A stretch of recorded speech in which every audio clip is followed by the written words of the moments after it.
అడుగు అడుగునా ధనదాహం, అధికారంపై అధిక మోహం, వ్యసనాలపై తగని వ్యామోహం. అడుగు అడుగునా ధనదాహం, అధికారంపై అధిక మోహం, వ్యసనాలపై తగని వ్యామోహం. ఆధునిక సమాజమేవో ఆటవిక సమూహం, స్వార్థపరుల సందోహంలో ధర్మం ఉనికేవో సందేహం.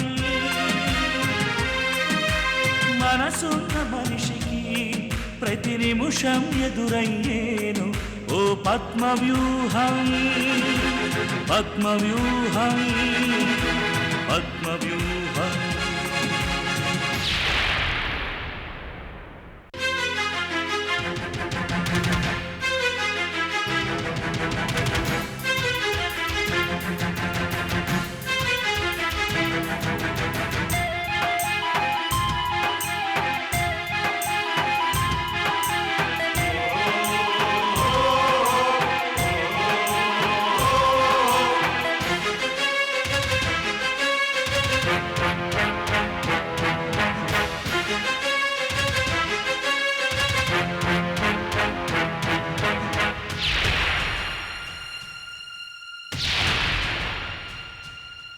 ప్రతి కదలిక వెనుక ఓ లాభానికై చింత, అవసరం లేకుంటే అరక్షణమైన నిలువరు నీ చెంత.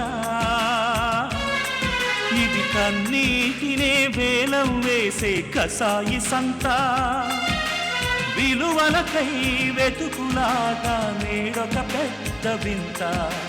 విలువలకై వెతుకులాట నేడొక పెద్ద వింత.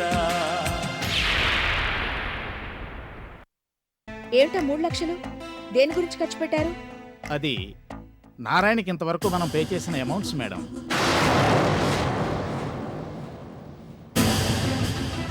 మీరు ఏ ఖర్చు కింద రాయమంటే ఆ ఖర్చు కింద అకౌంట్ ఫర్ చేస్తాం మేడం. అది క్లియర్ అయిపోతే ఆడిట్లో మనకి ఏ ప్రాబ్లం ఉండదు మేడం. ఆ విషయం నేను చూస్తానులేండి, మీరు వెళ్ళండి. Okay madam.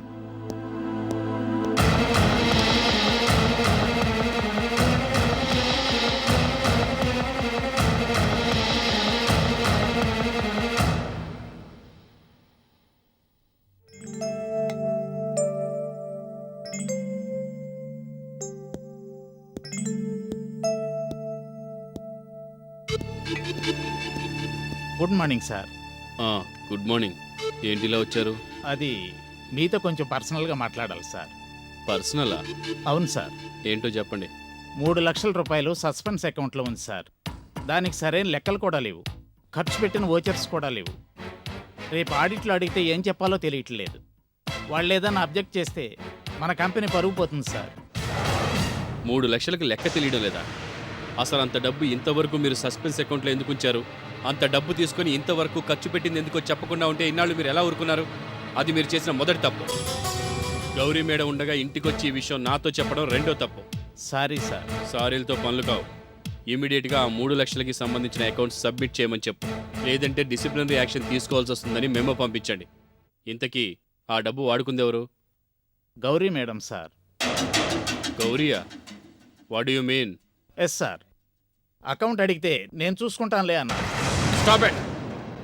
గౌరీ చూసుకుంటానని చెప్పాక కూడా మీరు ఇక్కడికి వచ్చి నాతో ఎందుకు చెప్తున్నారు? ఇలా ఇక్కడి మాటలు అక్కడ, అక్కడి మాటలు ఇక్కడ చెప్పడం వల్ల ఆఫీస్ డిసిప్లిన్ పాడైపోతుంది. ఆ విషయం కూడా తెలీదా మీకు? మీరు ఈ పద్ధతి మార్చుకుంటే బాగుంటుంది. సీనియర్ మేనేజర్ అన్న గౌరవంతో ఈసారి క్షమించి వదిలేస్తున్నాను.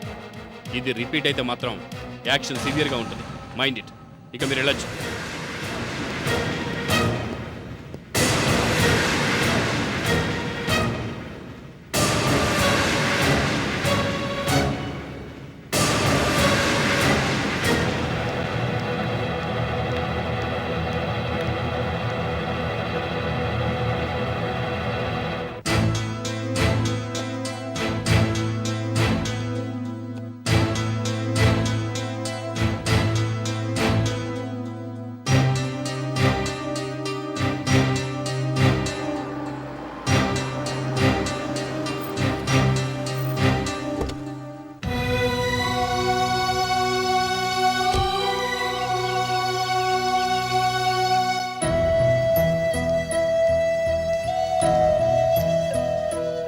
ఏమిటి తాతయ్య అర్జెంటుగా రమ్మని ఫోన్ చేశారు?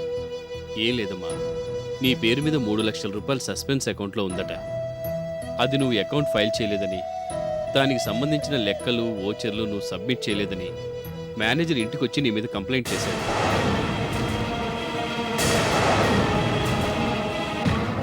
అతనేమిటి, అతని స్థాయి ఏమిటి, నీ మీద కంప్లైంట్ చేయడం ఏంటమ్మా? అది నేను తట్టుకోలేకపోయాను. ఇంకోసారి ఇలా జరిగితే మర్యాదగా ఉండదని తిట్టి పంపించేశాను. నువ్వేం బాధపడకమ్మా. 3 లక్షలు కాకపోతే 30 లక్షలు తీసుకో. ఆ డబ్బు ఎందుకు తీసుకున్నావు, ఏం చేసావని అడగడానికో, సంజయ్షి అడగడానికో నేను ఇక్కడికి పిలవలేదు. మేనేజర్ వచ్చి నా దగ్గర కంప్లైంట్ చేశాడు కాబట్టి ఈ విషయం గురించి ఆఫీసులో ఏం చెప్పాడో, దీని మీద ఇంకేం చర్చ జరిగిందోనని బాధగా ఉంది. ఇలాంటివి మనం ఎంకరేజ్ చేయకూడదమ్మా. అది నీ డబ్బమ్మా. అందులో 3వ వ్యక్తి జోక్యం నేను సహించలేను. అది నీ నిజాయితీ మీద మచ్చగా మిగలకూడదు. నీ గురించి మరొకరు మాట్లాడే అవకాశం ఇవ్వకూడదు. నీకు ఎంత డబ్బు కావాలంటే అంత డబ్బు ఖర్చు పెట్టుకునే హక్కు, అధికారం నీకున్నాయి. ఈ విషయాలన్నీ ఫోన్లో చెప్తే బాగుండదని ఇక్కడికి రమ్మన్నాను. నేను ఇలా చెప్పానని నువ్వేం అనుకోవడం లేదు కదా? ఇందులో అనుకోవడానికి ఏముంది తాతయ్య? మీరేం చెప్పినా నా మంచి కోసమే చెప్తారు. మరోసారి ఇలా జరగకుండా చూసుకుంటాను.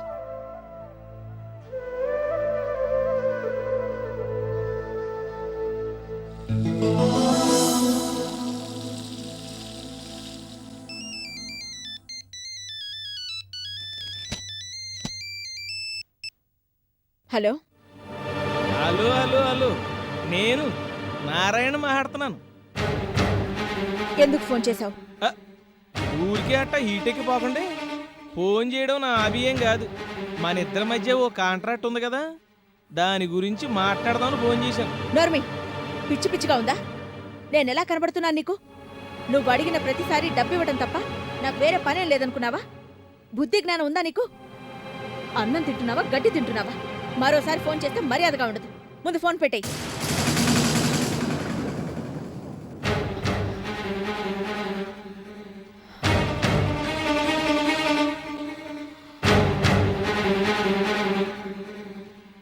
కర్ణుడి జన్మరహస్యం తెలుసా? సూర్యుడు కుంతీదేవికి వరం ఇస్తే కర్ణుడు పుట్టాడు. చివరికేమైంది? అమ్మా నాన్నలు ఎవరో తెలియక అట్టాగే ఉండిపోయాడు. ఇప్పుడు ఈ కథ నాకెందుకు చెప్తున్నావు? జన్మరహస్యం విషయంలో నీకు ఆ కర్ణుడికి పెద్ద తేడా లేదు. ఆయనలాగే మీకు అమ్మెవరో తెలియదు, నాన్నెవరో తెలియదు. నారాయణ, ఒంటి మీద తెలుగు ఉంటే మాట్లాడుతున్నావా? నాకమ్మా నాన్న లేకపోవడం ఏంటి? పిచ్చి తల్లి, అట్ట అనుకునే ఇన్నాళ్ళు ఆనందంగా గడిపేశావు. నీ అమాయకత్వానికి జాలేస్తుంది. వాళ్ళిద్దరూ నీ అసలు తల్లిదండ్రులు గారు. ఏంటి నారాయణ నువ్వు అంటుంది? నువ్వు అనుకుంటున్నట్టు గౌరీ నీ అమ్మ కాదు, వర్ధన్ నీ నాన్న కాదు. Stop it!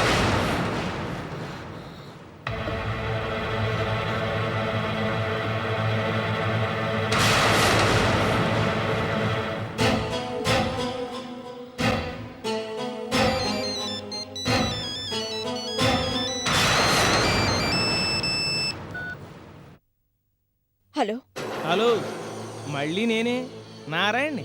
తొందరపడి ఫోన్ పెట్టేశారనుకోండి. సుయిత ఎవరు, పణేంద్ర ఎవరు, సుయితకి పణేంద్రకి కనెక్షన్ ఏంటి, మీకు సుయితకి సంబంధం ఏంటి, ఇన్ని క్వశ్చన్లు వస్తాయి.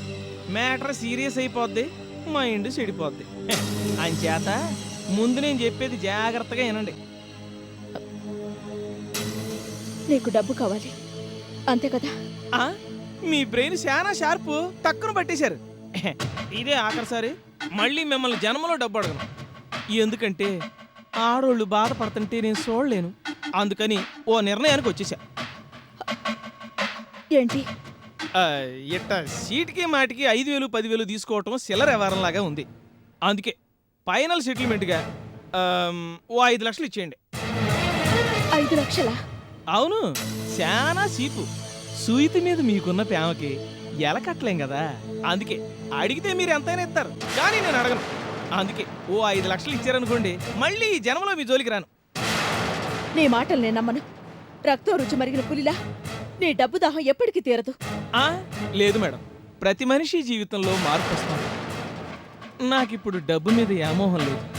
శేష జీవితాన్ని భగవంతుడి సన్నిధిలో సమాజ సేవలో గడిపేద్దాం అనుకుంటున్నాను. మీరిచ్చే 5 లక్షలతో లోక కళ్యాణం కోసం అశ్వమేధ యాగం చేద్దాం అనుకుంటున్నాను. ఇదే ఫైనల్ సెటిల్మెంట్. ఇదే ఫైనల్ అంటానికి ప్రూఫ్ ఏంటి? మీకు అంతగా అనుమానం అయితే అగ్రిమెంట్ కూడా రాసిచ్చేస్తాను. ఈ ఎల్లుండి సాయంత్రం 5 లక్షలు పట్టుకుని ఊరి చివరి బంగ్లాకి వచ్చేయండి. డబ్బు తీసుకున్నాక మళ్ళీ గొడవ చేస్తే? మేడం, వ్యసనాలకు బానిసనై డబ్బు అవసరమై మిమ్మల్ని ఇట్లా ఇబ్బంది పెడుతున్నాను కానీ నిజానికి మీరంటే నాకు చాలా గౌరవం. మళ్ళీ జన్మంటూ ఉంటే మీ కాలి చెప్పుగానైనా పుట్టించాలని ఆ భగవంతుణ్ణి కోరుకుంటున్నాను. ఎల్లుండి సాయంత్రం ఊరి చివరి బంగ్లా 5 లక్షలు మర్చిపోకండి మేడం. నమస్కారం.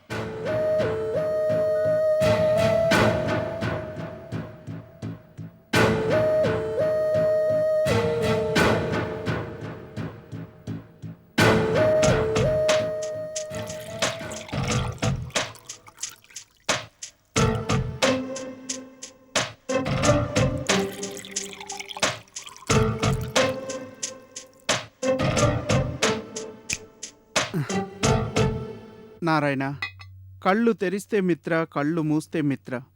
ఇక వెయిట్ చేయటం నా వల్ల కాదు. ఈ పని నీ వల్ల అవుతుందా లేదా చెప్పు. దేవుడు నీకు బాడీ ఇచ్చాడు గాని బుర్ర ఇవ్వలేదయ్యా, అందుకే అట్టా మాట్లాడుతున్నావు. ఈ నారాయణ శానా తక్కువగా అంచనా వేసావు. ఏదన్నా అనుకుంటే సాధించే వరకు నిద్రపోడు. అంటే మొత్తం సెట్ చేసేసావన్నమాట. తలుచుకుంటేనే ఒళ్ళు ఏదేదో అయిపోతుంది. రావడానికి మిత్ర రెడీయేనా? మొత్తం అంతా రెడీ. నేను ఒక ఫోన్ కొడితే చాలు, తెల్ల చీర కట్టుకుని మల్లెపూలు ఎట్టుకుని మరీ వచ్చేస్తాయి. మరైతే ఎందుకు లేటు? ఇదిగో ముందు ఓ ఫోన్ కొట్టు. అబ్బా కొట్టం. కొట్టవా? ఏ? చెప్తా. వెనకటికి నీలాంటాడు ఎవడో ఎంట్రుకేసి కొండనే లాగడానికి ట్రై చేశాడంట. అట్టాగుంది నీ వ్యవహారం. సారీనయ్యా, ₹1,00,000 అంత లక్షణమైన అమ్మాయి రాదు. రేటు కూడా చాలా తక్కువ. అంతా రెడీ అయ్యాక లాస్ట్ మూమెంట్లో ఈ కిరికిరేంటి? నీకెంత కావాలి? అక్షరాల 5 లక్షలు. అందుకు నువ్వు ఓకే అంటే మిత్ర నీకు, క్యాష్ నాకు. It's too much. ఇది చాలా అన్యాయం. చా నిజమా? అమాయకురాలైన ఓ ఆడపిల్లని తెచ్చి అనుభవించాలనుకోవడం అన్యాయం కదా. అబోశోభం తెలియని ఓ అమ్మాయి జీవితం నాశనం చేయాలనుకోవటం అన్యాయం కదా. నువ్వు కిడ్నాప్ చేస్తే జైల్లో పెట్టించిందని కసి తీర్చుకోవాలనుకోవటం అన్యాయం కదా. ఈ ఒక్క పాయింట్ నేను లీక్ చేస్తే చాలు, 1 వీక్లో నువ్వు సెంట్రల్ జైల్లో సెటిల్ అయిపోతావు. నారాయణ, అవన్నీ ఎందుకు కానీ ముందు పాయింట్లోకి రా. ఎప్పుడో వచ్చేసాను. ఈ నారాయణ పాట 5 లక్షలు. రేట్ కొంచెం కూడా తగ్గవా? తగను. మిత్రం నేను తీసుకొచ్చానని వాళ్ళకి తెలిస్తే ప్రపంచంలో నేను ఎక్కడున్నా నన్ను పట్టుకుని నా ప్రాణాలు తీస్తారు. అంత తీసుకుంది మరి. అసలు ఈ బేరం ఒప్పుకోవడం నాది తప్పు. అందమైన ఆడదాని కోసం రాజ్యాలు పోగొట్టుకున్నోళ్ళు ఉన్నారు, ప్రాణాలు తీసుకున్నోళ్ళు ఉన్నారు. కానీ నీలాగా గీసి గీసి బేరం ఆడేవాళ్ళు ప్రపంచ చరిత్రలోనే ఉండరు. చచ, మనసు పడ్డ ఆడదాని కోసం 5 లక్షలు కూడా ఖర్చు పెట్టను. నువ్వేం మగోడివయ్యా? నిజంగా కసి కోపం ఉన్నాడెవడో డబ్బు కోసం చూడడం. కోట్లు ఖర్చైనా ముందు కసి తీర్చుకుంటాడు. అది చేతగానప్పుడు ఎంత డిస్కషన్ అనవసరం. 5 లక్షలే ఫైన్లా? ప్రస్తుతానికి అదే ఫైనల్. ఓకే, ఇస్తాను. మరి మిత్రని ఎప్పుడు తెస్తావు? అది నువ్వు ఆలోచించుకోవాలా. అనుకున్న ప్రకారం 5 లక్షలు ఇస్తానంటే ఎల్లుండి సాయంత్రం చీకటపడే ఏళ్ళకి ఊరి చివరి బంగ్లా దగ్గరికి మిత్ర వచ్చే ఏర్పాటు చేస్తాను. లేదంటే నో, ఇక లేదంటే అన్న మాటే రాకూడదు. డబ్బు గురించి ఆలోచించద్దు. నువ్వు అడిగిన 5 లక్షలు ఇస్తాను, కానీ ఎల్లుండి సాయంత్రానికల్లా మిత్ర రావాలి. నా కసి తీరాలి, పగ చల్లారాలి. ఓకే, ఎల్లుండి సాయంత్రం నువ్వు క్యాష్ రెడీ అని ఫోన్ కొట్టు. డబ్బు నా చేతిలో పడగానే మిత్ర వచ్చి నీ ఒళ్ళో వాలుద్ది. Okay, done. Cheers.